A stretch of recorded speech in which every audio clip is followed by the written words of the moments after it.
All right, so let's jump into our next module here. There's a lot of information on soccer nutrition in this module, so we want to make sure we're bookmarking this slide, bookmarking this link so that we can go back and review it.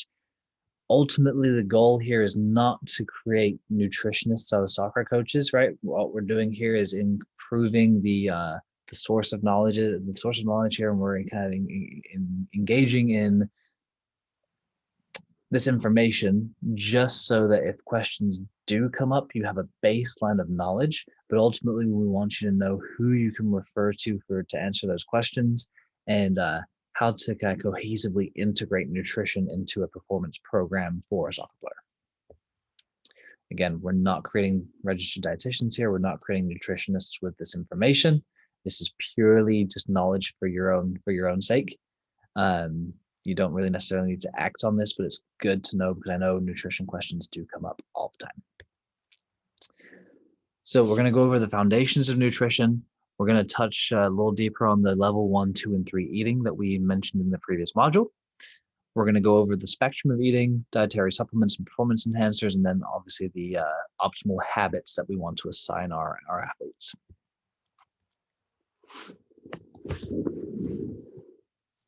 Okay.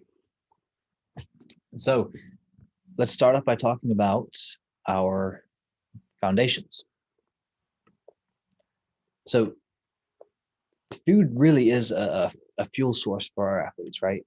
It's how we get our energy back. It's how we support our training. It's how we recover after a heavy training workout. But it's also fuel that we should enjoy, right? Fuel doesn't have to be boring. It doesn't have to be something that we do the same thing every single day. Food is there to be enjoyed. We just have to strike that balance between enjoying it and obviously making sure that it's healthy for us to support the training that we're putting our bodies through. So food is not good or bad, right? There's only choices on a spectrum, right? So saying that, chips are bad or sandwiches are bad or whatever the case may be, or this is a really good food, it's all context dependent. But for the most part, we're not looking to shame people for their food choices.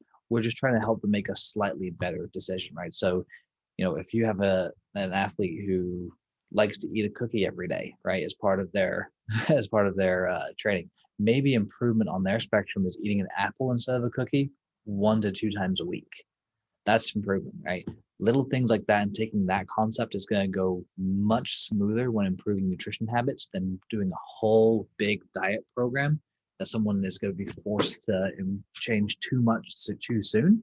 They may be able to follow it for a few weeks, but then they're going to fall off the wagon, not learn any habits to improve themselves, not learn anything about nutrition itself, and then they're going to be back at square one again.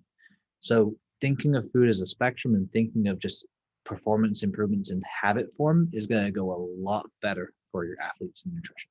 Okay.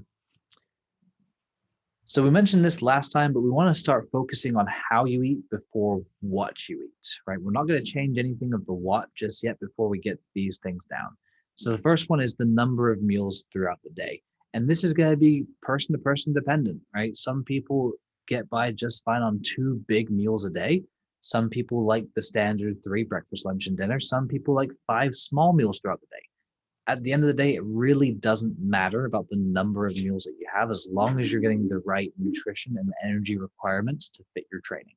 Okay. If someone's excessively tired, they're getting enough sleep.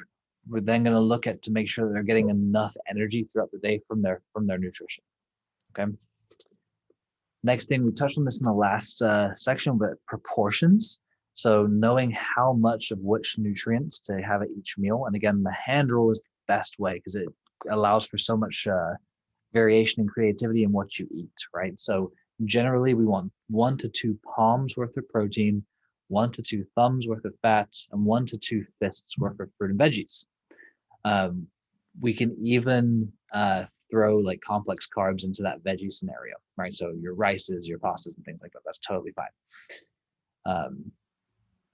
Now, touching on things like carbs, right? Like pastas and rice and all your other kind of your starches. We lump those under the veggies and fruits kind of proportions, the 2 fists per meal. because they all kind of count under carbs, right? Whether you're eating a starch, a grain, a veggie, or a fruit, all of that gets broken down to the same amount of carbs in your body. So we're going to link all those into the carbohydrate group.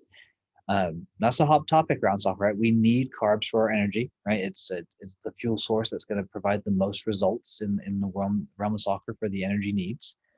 But we don't really need to focus too much on what we call carb cycling, right? So you probably heard, right, load up on your carbs 2 days before you go to a game. And maybe that's true. Maybe that does help your performance, but it's not something we really need to focus on.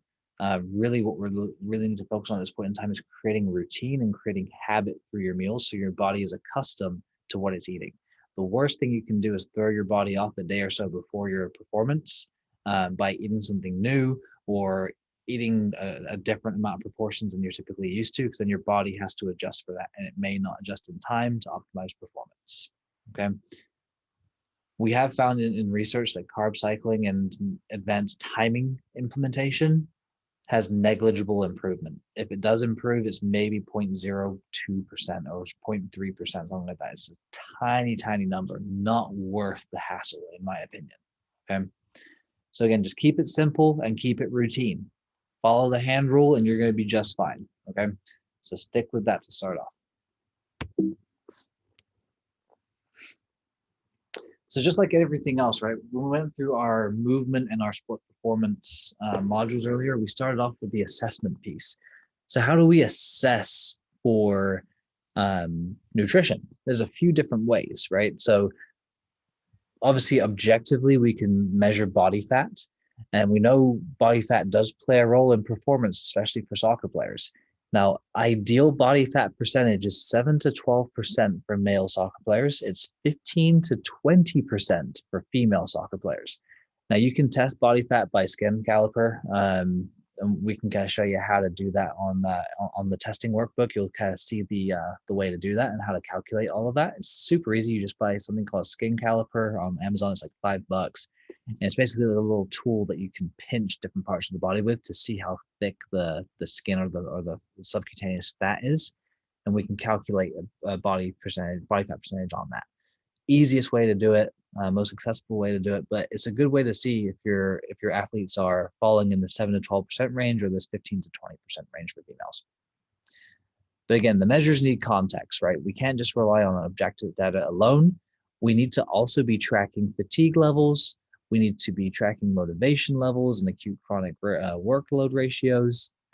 We also need to consider things like acute weight loss, acute weight gain, right?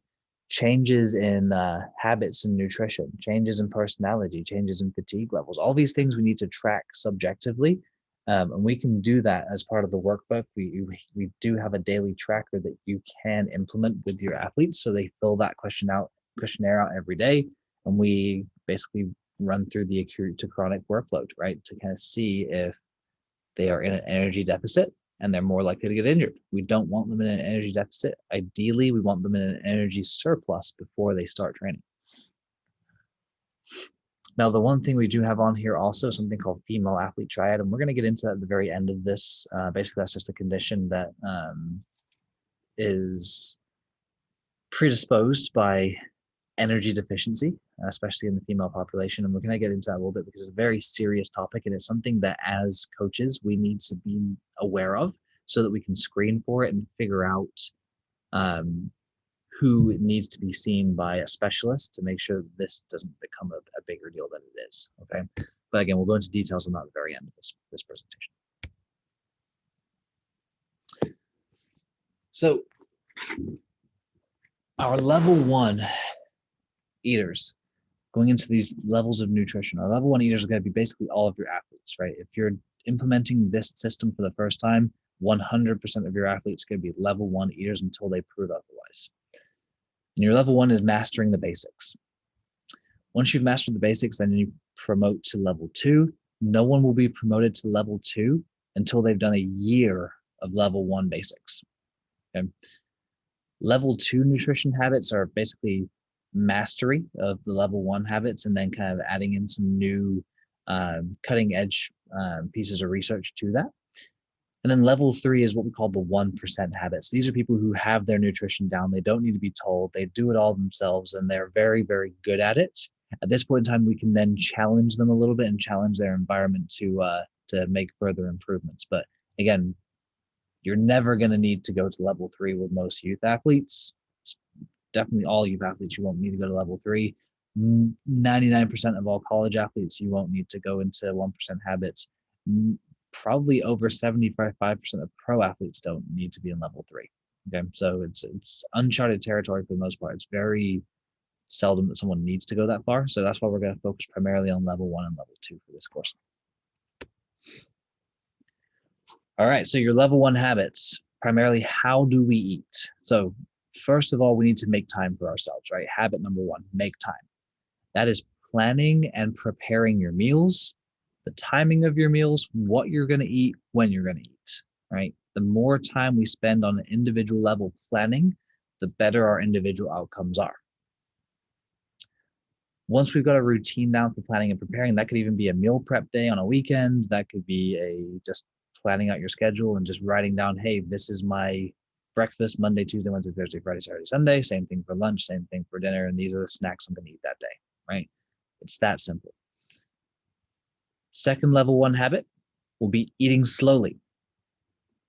No, we're rushed. We're in a world where we have deadlines to meet. We have so many things to do, but we need to slow down and spend a minimum of 15 minutes to finish our plate every time we eat. That allows our digestive system to really engage and start digesting all of that food, right? But when we eat super fast and we finish our meal in 5 minutes, we're still hungry. We have a tendency to overeat, and that can be just as detrimental as undereating when it comes to athletic performance. So we definitely want to strike that balance, and eating slowly really helps us get a really good gauge on how full we are. When you are eating slow and you have that kind of habit down, what you're going to start to notice is you typically get full when 80% or so of your plate has been eaten. And so what we kind of talk about for our third habit is stopping when 80% full. It's a hard habit to gauge. It's something you really have to work at, but really getting that gauge of knowing your fullness level is enough. So when you start eating and you stop eating when you're in that 75 to 80% range, give it another 10 to 15 minutes and you're going to be 100% full because your body has to have time to catch up. Okay, this is basically our overeating and our undereating gauge. Another way to think about it is if you eat a meal, you shouldn't be hungry again for another 4 to 5 hours. If you're hungry before that, you didn't eat enough. If you're still full at 4 to 5 hours, then you ate too much. Very simple way to gauge over or under eating. And then for nutrient timing, the only thing that we need to be aware of for nutrient timing with athletic performance is having carbs as before workout, and then carb and protein combination post workouts. Okay, especially in soccer. This isn't hold true for all sports, but for soccer, yes, it needs to be carbs first before workout, then carbs and protein after. Protein before a workout is going to slow you down. It takes more energy and time to break down protein than it does carbs. So if you're having steak and eggs for breakfast before a morning game, you're going to be slow, you're going to be heavy, and your performance is going to suffer because your body is taking too much energy to digest that food versus rerouting that energy back to athletic performance. Okay, so that's why carbs are going to be your friend, right? Your grains, your starches, your fruits, your vegetables.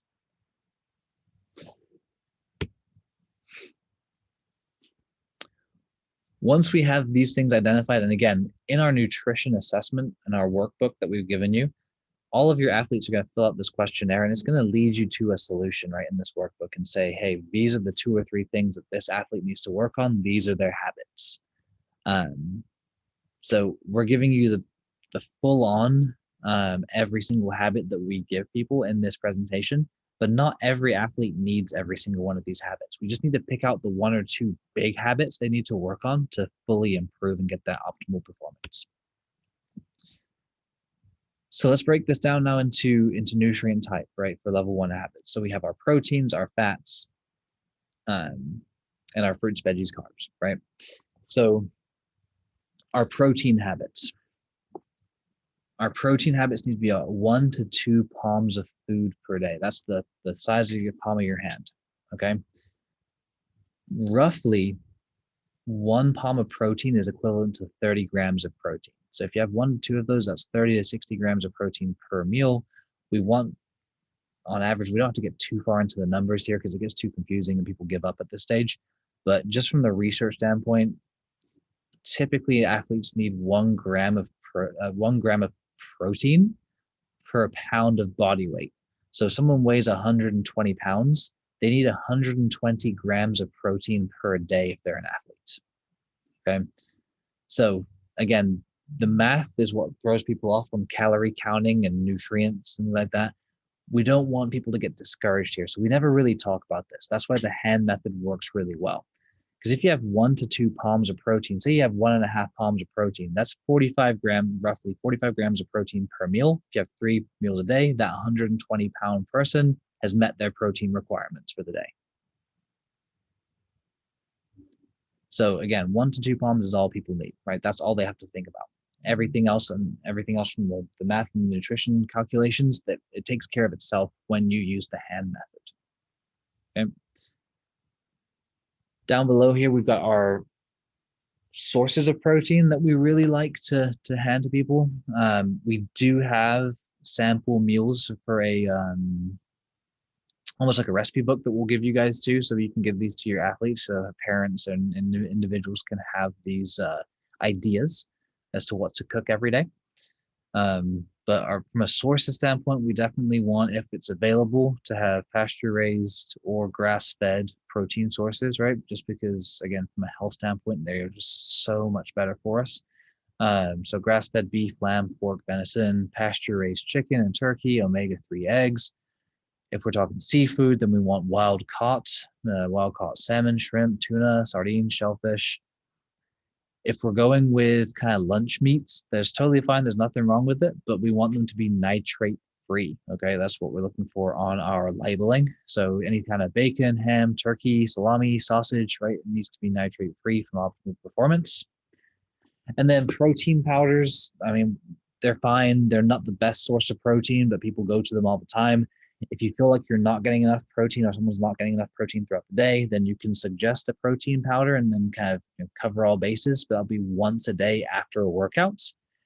There's a bunch of brands out there for protein powders. One's not better than the other, as long as they have a little blue sticker on the label that says NSF certified for sports. What that certified for sport is basically a national body in the US that basically sets purity standards. So there's not a whole lot of regulation in the supplement industry. So protein powders aren't really well regulated. It's very easy for someone to say, yes, this has 30 grams of protein, and it doesn't have protein at all. It has a bunch of heavy metals in it. That's what we found in a bunch of research studies have found in a bunch of GNC products. There's a massive study that was done, I think 3 or 4 years ago now. They randomly tested out about 15 or 16 random GNC protein products, and over 75% of them had trace amounts of anabolic steroids and had significant amounts of heavy metals in them. Not good for your health long term. None of GNC products are certified for sport by the NSF body. So you definitely want to go with a NSF certified for sport lender. And again, that's just a blue sticker that says NSF on it. Okay. Look out for that. If it doesn't have it, don't give them that protein powder. They're going to fail a drug test. Okay. Or even worse, they're going to have detrimental health. If you're working with someone who's vegetarian, or you have an athlete at home who's vegetarian, or if you are an athlete who's a vegetarian, you are a vegetarian or vegan, to get enough protein throughout the day, every single meal, you have to have some kind of combination of grains and legumes. Okay. So grains and beans. It's a lot, right? It's a lot going on, but that's what you have to do to get the optimal combination of amino acids to compete optimally. Okay. I will say, if you are a vegetarian or vegan, I do encourage you to start eating eggs. Okay. For the most part, from whatever the reason you want to be vegetarian or vegan, whether it's from a health standpoint or from an ethical standpoint, eggs don't really fit the bill on there for any kind of concerns. So I would recommend eating eggs if you have the ability to. For James, yeah, he should be there. Yeah.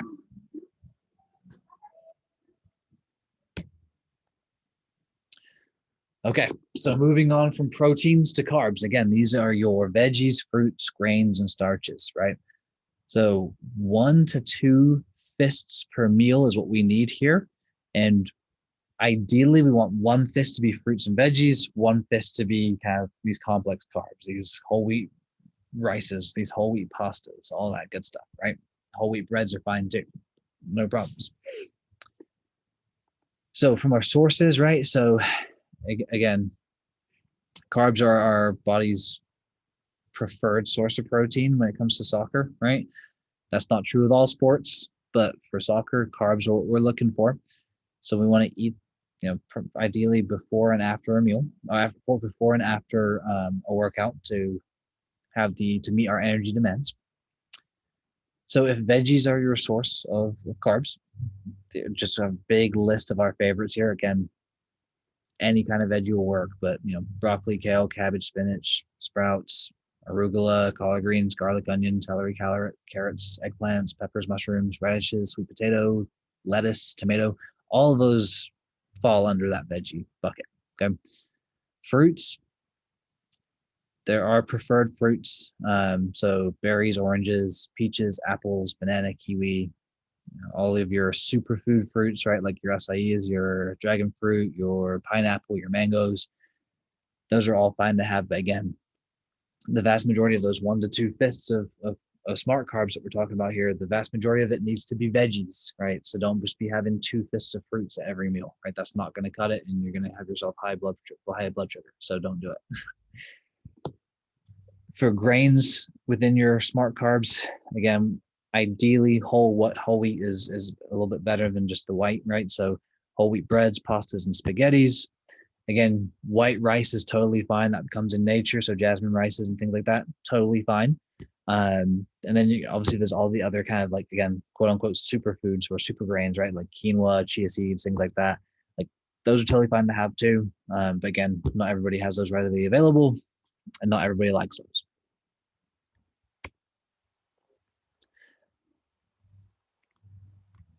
Okay. So then as for fats, right, we said the 1 to 2 fists per, 1 to 2 thumbs worth of fats. So it's not a whole lot, right? When you really add that up, it's not a big serving size. But again, that's probably how much fat you need per meal. These can come from a variety of sources, right? So our favorites on here are Greek yogurt, nuts, seeds, nut butters, and then dairy. You can also add oils into this. So your olive oils, your coconut oils, your avocado oils, all that fun stuff. You can even add butter into this, like actual butter. Um, that will count as fat, and obviously no more than 2 thumbs per meal. So what else? So other questions we've had on here, and the 2 other categories is, what about sweeteners? So sweeteners we don't have a problem with. We use them as needed, right? So whether we need sweeteners in our water, we need sweeteners in our coffees or our drinks or whatever the case may be throughout the day. Ideally, you use a natural type of sweetener like a honey or a maple syrup or something like that. But if you don't have those available, there's no problem with using like a Splenda, a Sweet and Low, whatever the case may be, whatever you need to use, that's totally fine. Ideally, you want to use something that's sugar free if you're using like a powder stick to go into your water, right? Like you're looking like a little flavored water, right? Because those can add up over time. The other piece to this that we hear all the time and questions we get all the time is, what about fried foods? I love my fried foods, right? I love my fried my chicken strips. I like my fried foods and things like that.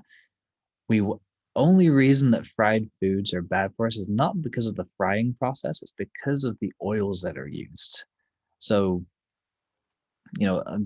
a better solution here is to use an air fryer, right? Because you're not using the unhealthy oils, like you're not using the vegetable oils, you're not using the corn oils, the canola oils, and things like that. Things that we know that have really bad inflammatory effects for us.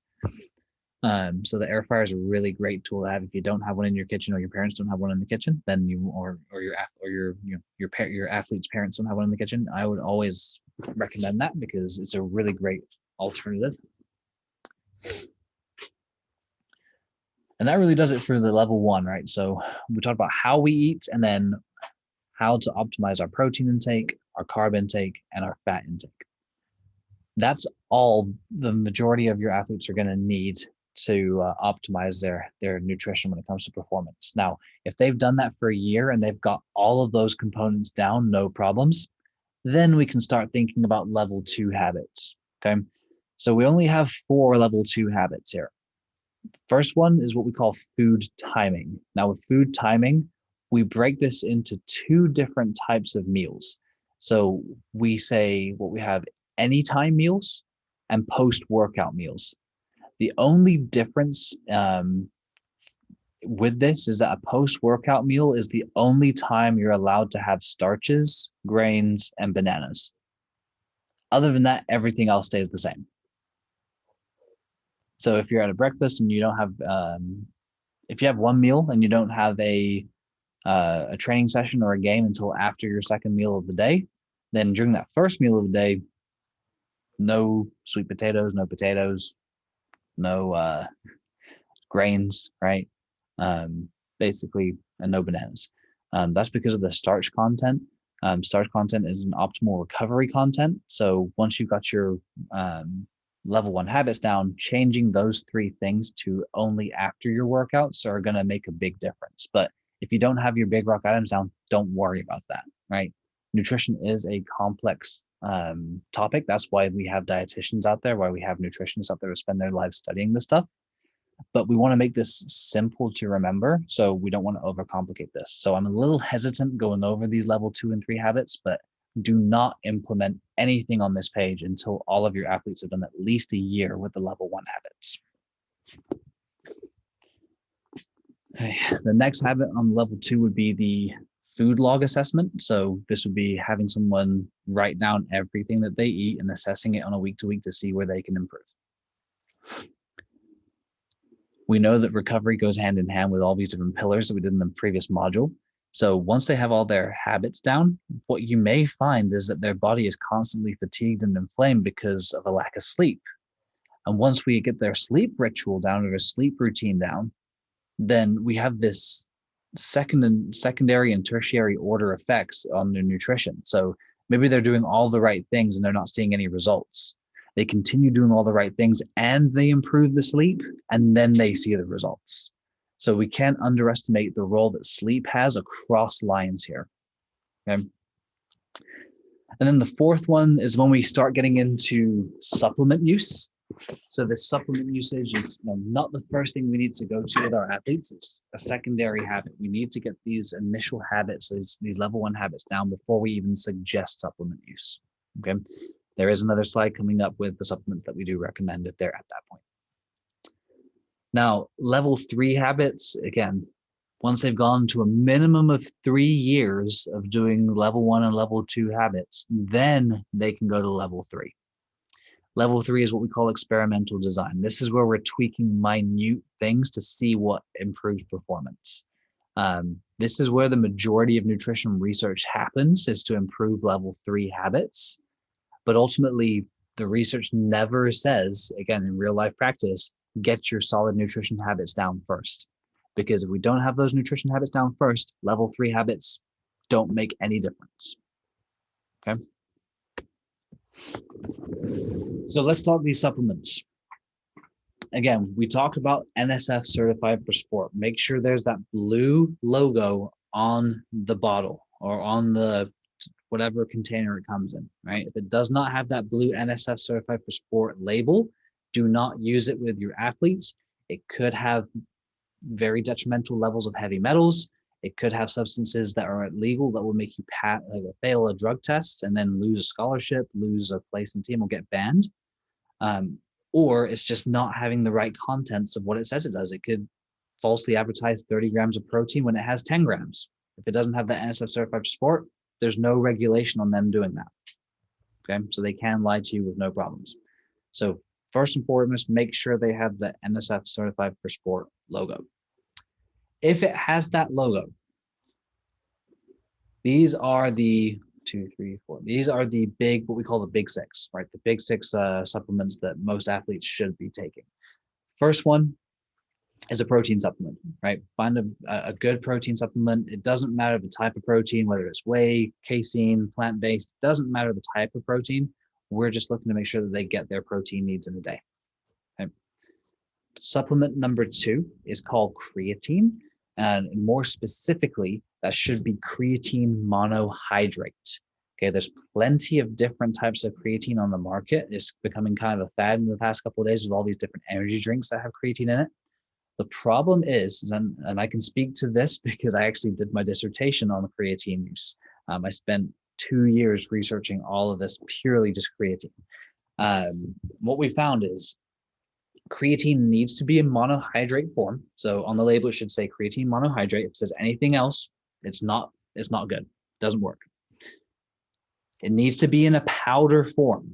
So if you have this bottle of like Bang Energy that has creatine in it, that creatine has already dissolved in the liquid and is no longer effective. It has to be in a powder form, recently added to the liquid right before you ingest it. If that's not the case, you're not going to get the benefit of creatine. Okay. Other than that, we need about 5 grams of protein per day. Okay. So most, and again, I like the company Thorne because Thorne supplements, they have a bunch of ties with a bunch of Olympic teams and things like that. So they are an NSF certified for sport.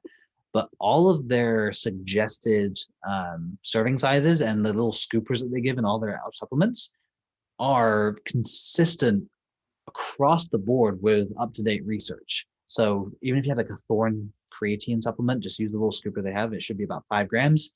That's what they need per day. Now, the one thing we did not go over for both of these, protein and creatine, is why do we need to use them in the first place, right? One, we need a protein supplement because we want to recover our damaged muscles, right? Once we work out, we break down our protein fibers. Adding more protein to the system is going to increase our recovery and improve the muscle strength. Now, as for creatine, creatine is actually an energy supplement. So what your creatine is going to do is it's going to improve your energy stores so that you can have better endurance and a quicker recovery, okay? Not to go too far into the science or the physiology behind creatine, I'm sure all of us have heard of ATP. ATP is adenosine triphosphate. It's basically our body's energy molecule. Whenever we expend energy, we use ATP. It's basically the currency in our body for allowing energy to be expended. But if we have creatine in our system, our body will use creatine as the cash for our energy before it uses the ATP. So if you have creatine in your system, you're going to expend all of your initial energy getting rid of your creatine stores before you even touch your ATP, which means improved endurance, improved recovery, and optimal performance. Okay, so that's why we use creatine. Now, obviously, a multivitamin, we know the benefits of vitamins and minerals for a whole slew of improvements of immunity, strength, energy levels, fatigue resistance, all this other stuff, right? So we want to make sure that someone has a quality multivitamin. Probiotics is another thing that we suggest all athletes take, right? We know that our gut is very important. The amount of bacteria that we have in our gut, we want to make sure that we have healthy bacteria in there because healthy bacteria in your gut is going to improve your decision making, okay? It's a super crazy fact, but you actually have more nerve endings or more nerve synapses in your stomach, in your digestive system, than you do in your brain. And I'm not bullshitting you on that, right? So you can even look that up. But what that means is there's a very big connection between your gut and your brain. If your gut is not healthy, your brain is going to be foggy. If your brain's foggy, you're going to have slow decision-making on the pitch. So you need to have a good gut microbiome. So usually having a good probiotic supplement is going to allow for a optimal gut, which is going to allow for clearer thinking and improved decision-making on the field. That's why that's important. Omega-3s, that's what's going to help us with the inflammation. Okay, so omegas, there's two types of omega fatty acids, omega-3s and 6s. Omega-6s are pro-inflammatory and omega-3s are anti-inflammatory. We need to get that balance between the two. A lot of our diet has a lot of omega-6s in it. And then obviously we're creating inflammation by using our bodies every day. So by having an omega-3 supplement, we're combating the amount of inflammation that's in our body, allowing us to recover faster. Okay. The other piece that I do recommend for most athletes is a greens powder. So like any kind of like microgreen or any kind of like scoop of green powders, like spirulina is the other thing that they use, or if there's a bunch of different kind of condensed greens and nutrients they can put into a powder. My favorite one is called Athletic Greens. It is NSF certified for sport. It's very safe to use. It has a whole slew of benefits for immunity, health. It's basically another version of taking a multivitamin. So, if I had the choice with my athletes to take a multivitamin pill or take a green powder scoop with all the vitamins and multivitamins as part of it, I would use the greens powder. Okay. Now, again, all of these are just general suggestions. This is not medical advice. Okay. First and foremost, these are all things that we have researched to see that, hey, these things do improve. Now, we can't blindly just assign, hey, take these 6 things every day and expect performance to happen.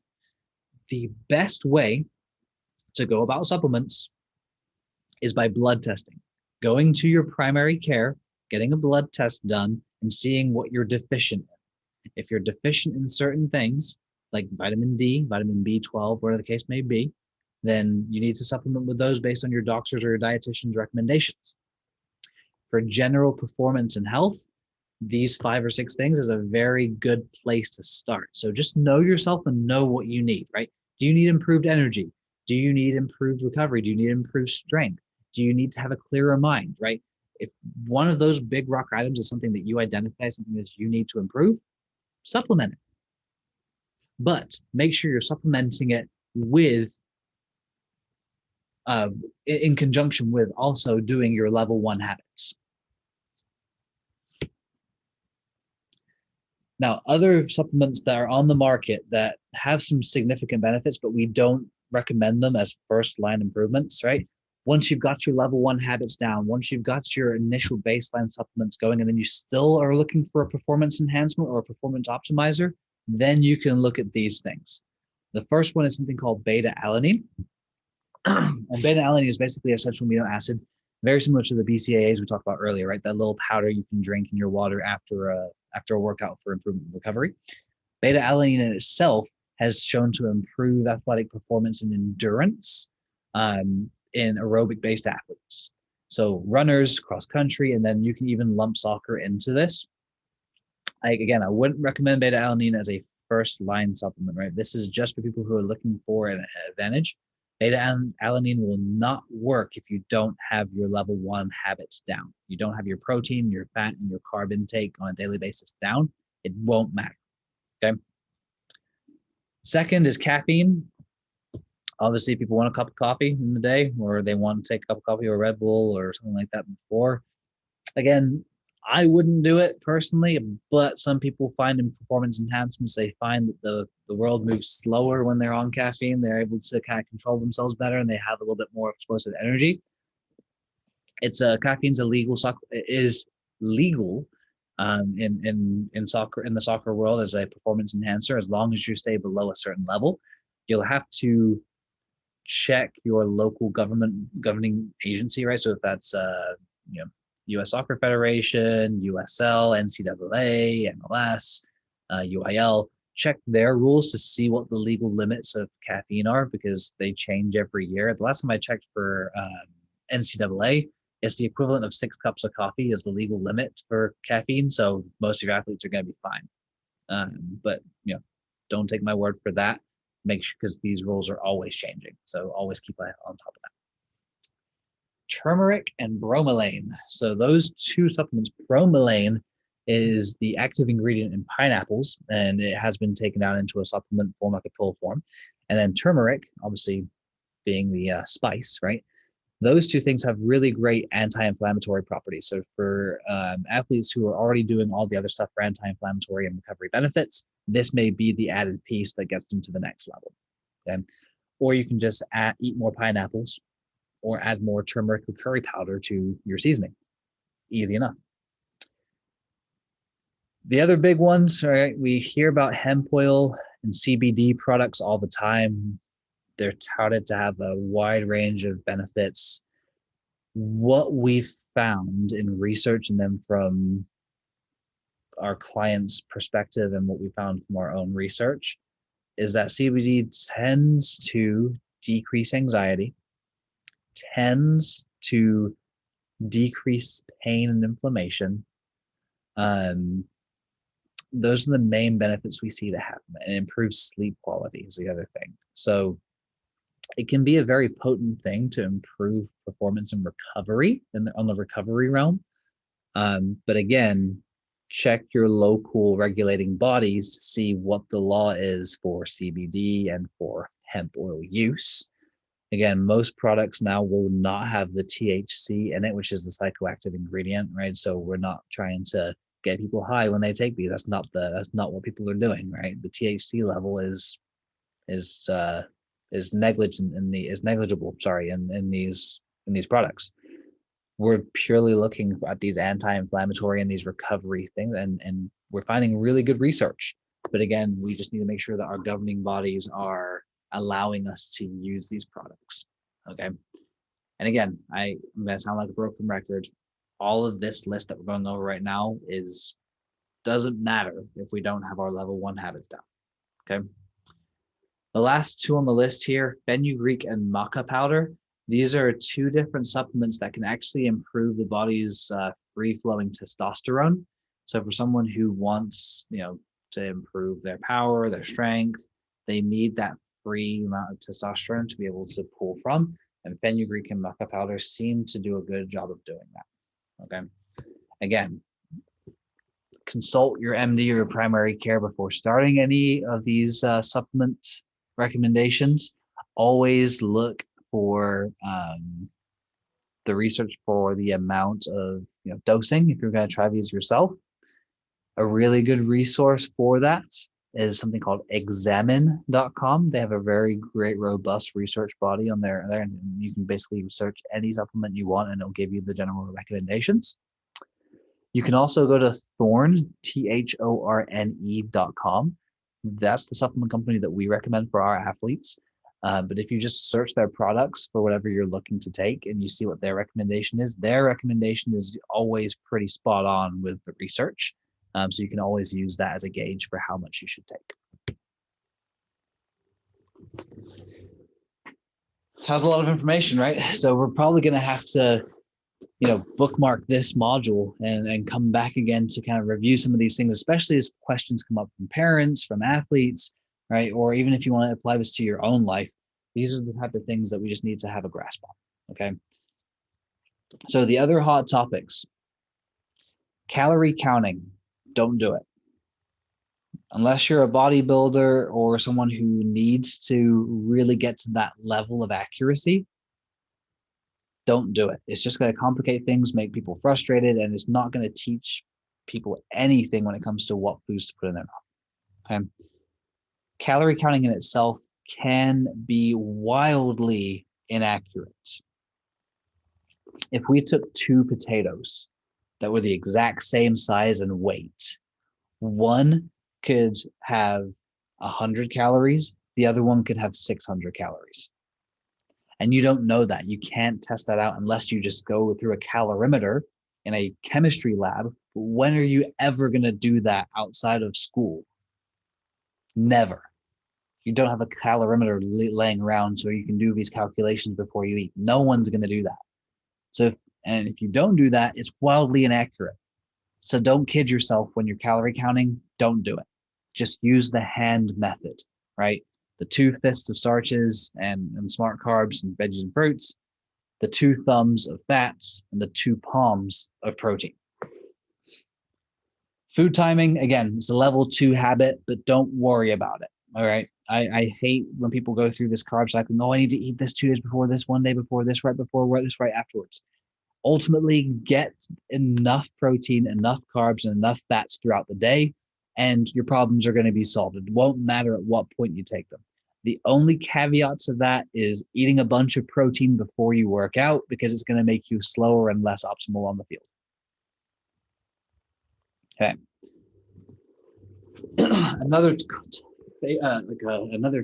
bad topic that we hear a lot about is something called cheat meals, or if it fits your macros. This was a really big trend that we saw a few years back. Basically, people said, hey, all I need to focus on is the carbs and the protein and the fats. If I get those three things in, no problem. I'm going to take that to the extreme. So it doesn't really matter the quality. If I want carbs, I can have 2 Pop-Tarts and I'll be fine. Not the case. What people found was they were losing weight by doing it, but they were making themselves super unhealthy and not realizing that the nutrient quality was lacking. So even though they may be losing weight or gaining weight to the appropriate level they wanted, their health, their immunity, their nutrients, and their blood work just went crazy off the charts because they weren't getting the right nutrients. So there's nutrients on one hand and then energy on the other, right? We need to work on both. And if it fits your macros only works on the energy piece, it doesn't work on the nutrient piece, which we know have all the health benefits. Okay. Dietary theories, so paleo, keto, carnivore, high fat, low carb, whatever you want to go through, right? It doesn't matter. You can fit the hand method to fit any of these. And ultimately, the big secret with all of these diet theories is that they all work. They're all healthy to an extent. They all get you to lose weight. They all help you improve to meet whatever goal you want with your health and fitness. But you got to do it correctly, right? You've got to just use the hand rule. So you got to get the proportions correct. Okay. So again, the best way to go about this is what we call an eclectic approach, right? So you just want to use the adequate nutrients with the hand method. And then if you want to eat keto, fine. Make keto fit the hand method. Make paleo meat hit the hand method. Sorry. Okay. Don't get caught into dogmatic thinking. I think paleo is the best, keto is the best, vegan is the best, whatever the case may be, right? Like, there is no right or wrong here. Just find something that you like to eat that will keep you consistent, and use the hand method to guide you. That's all nutrition is. If you can get those things down, you won't have any problems. But the amount of people that don't have those things down is staggering.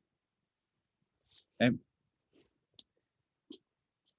That's the reason why diets fail. We change too much too soon, or we apply dogmatic reasoning to all the problems that we face, and it's just not a great solution for the individual. Okay. The last hot topic here is intermittent fasting. I don't recommend it for athletes because most of the time it puts them in a calorie deficit. If you're already in a calorie deficit when you are going to work out, you have an energy deficit. If you have an energy deficit, you're not going to be performing optimally. Okay, so that's why I do not recommend it for athletes to try. So last piece here is the female athlete triad. Female athlete triad is basically a energy deficiency causing a slew of secondary effects that are really bad on the body for females. Okay, so typically female athlete triad is disordered eating, a loss of menstrual cycle, and then osteoporosis. Right, so let's think about that. Disordered eating, right, on the far end, anorexia and bulimia, right? Small subset of what we call disordered eating. Again, very important to recognize the signs of those things so you can refer someone to a psychologist and a nutrition or a dietitian to work on those things with that individual. Don't try and be a hero and work on that themselves. It's illegal to do that. But the vast majority of disordered eating is actually what we call diet culture, right? I want to be skinny. I want to have a thigh gap. I want to have rock hard abs. I want to have a big butt. Like all these like kind of fads that we see in dieting and nutrition, those are all classified as disordered eating because we're changing what we eat to fit what our mental state wants, right? That's the definition of disordered eating. So for the vast majority of people, when they're just in a disordered eating state, they're usually in a calorie deficit. So they're in a energy deficit. If you have an athlete who's chronically in an energy deficit, Your body has to pull that energy from somewhere else. So what's it going to do? It's going to break down bone. It's going to make your bone weaker and cause an increased risk of fracture.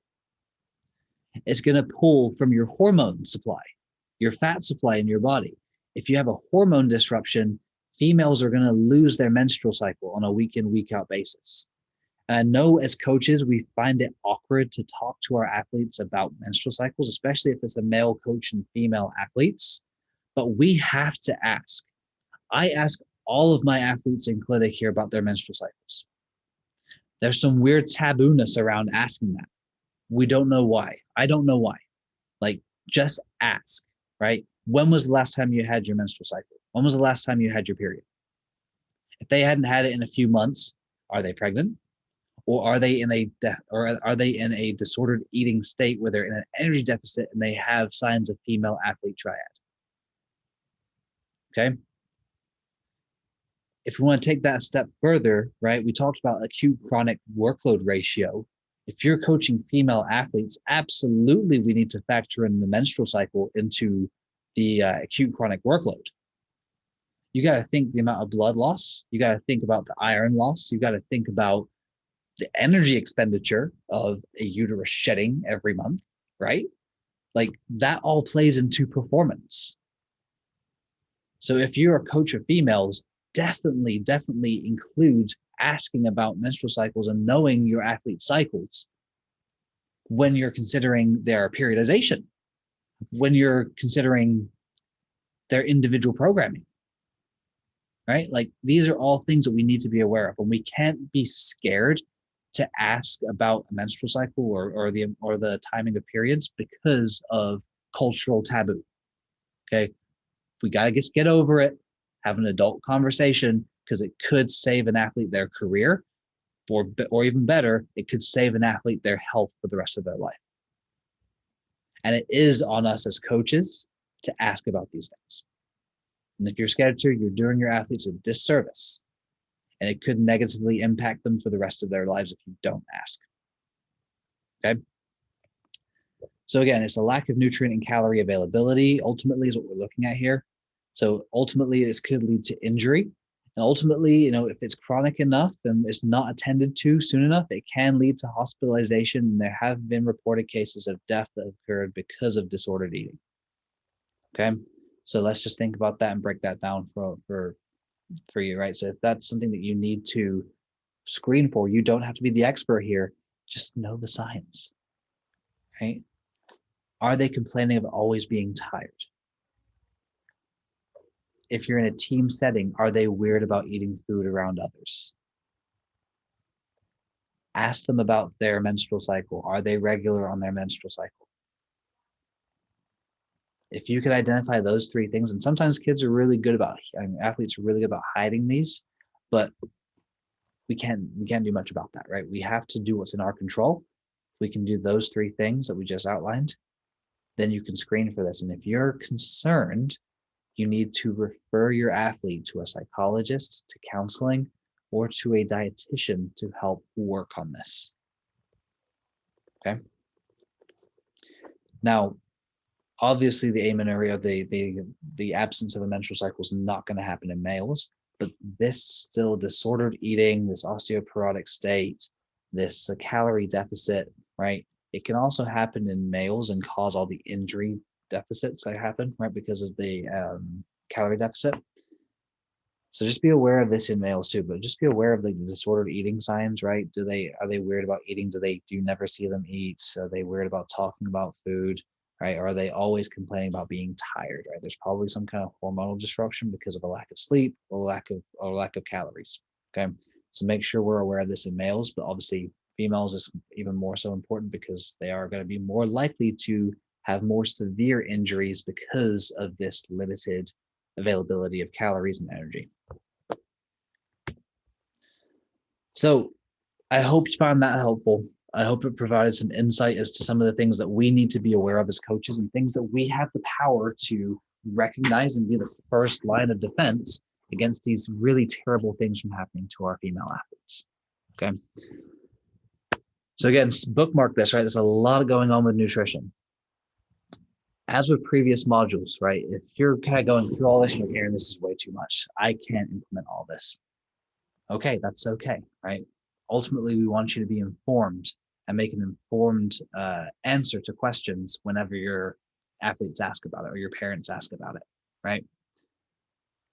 If you do want to implement this nutrition training on top of the actual physical training, again, we can make that happen. We can do all of the assessments. We can put together individual meal plans. We can put together individual habits and do that on a broad spectrum for all of your athletes or all of your club or all of your parents, right? To really help work on this to optimize performance, right? It's something that we have the capability of doing. We just have to figure out the best way to implement it for your team or your club. Okay. So if you're interested in us doing that, then again, send us a text, send us an email, or you got all our information. Say, hey, I'm interested in the nutrition services you can offer my team or my club, right? Ask about it on our Zoom call this week. You can do it then too, and we can figure out a solution, and we can get your team screened, and we can do it completely, right? We have those options to implement. Okay. All right. That's all for this one. We'll see you on the next module.